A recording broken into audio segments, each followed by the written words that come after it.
And this year's wildfire season is already leaving a trail of destruction across the Pacific Northwest. As Cody Proctor with our Environment Northwest team found out, the damage does not stop at burnt land. Cody?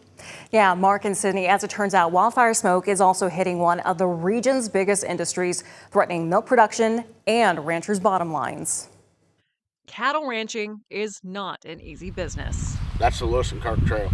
That was true back when rancher Sam Ledgerwood was a kid, and it's still true decades later, working with his daughter, Sammy Cherrier, making a living near Clarkston. You get up and you're frustrated one day, and you get up the next morning, you're going to go do it again. But their life's work came under threat 5 years ago when lightning sparked a wildfire near where their cows graze. Initially, when it started, the fire was almost 15 miles from us. Those miles didn't last long. I was with my wife and monitoring the fire, and I looked at her and said, "It's going to get us. They're going to let it come." And at that point, we started rounding up crew and trying to move our cattle.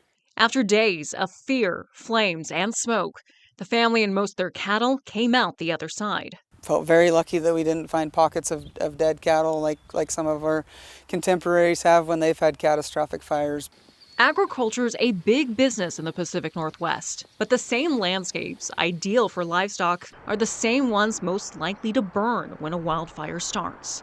Cherrier says the fire torched half of their allotted land, leading them to sell 200 pairs of cows and calves after the Forest Service told the family they couldn't graze there the next year. It's a huge loss. They made some money from the sale, but she says it was less than if they'd been able to wait. The calf today would have sold for more than what we sold the pair for. While the financial hit stings, Cherrier's thankful the smoke from the fire settled away from their herd, protecting the cattle from the worst of it. We didn't feel like they sat in the smoke for a long period of time, because that was something that was really of concern of ours, was the impact on their lungs going forward. Over in Moscow at the University of Idaho, those impacts are exactly what Associate Professor Amy Skibble is studying. They want to be right where you are. They want to know what you're doing. She's part of the Livestock and Wildfire Research Group, a team of professors mostly from U of I and Oregon State. They're trying to figure out exactly how the smoke impacts livestock, especially cattle. We were curious about what effect that might be having on the cows. Nobody had studied that before.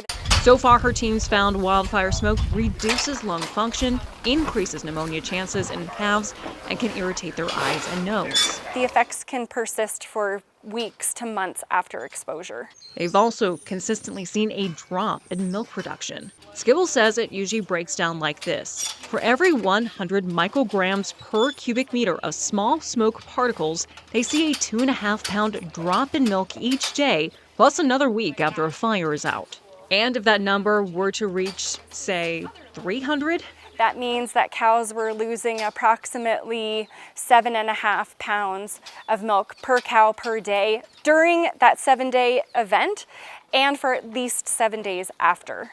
While more studying needs to be done, she hopes their work will help Northwest producers better protect their animals. Over the next several decades, we expect to see more intense, more frequent, large wildfires, especially in the western United States. So I don't think that this is a problem that is going to go away anytime soon.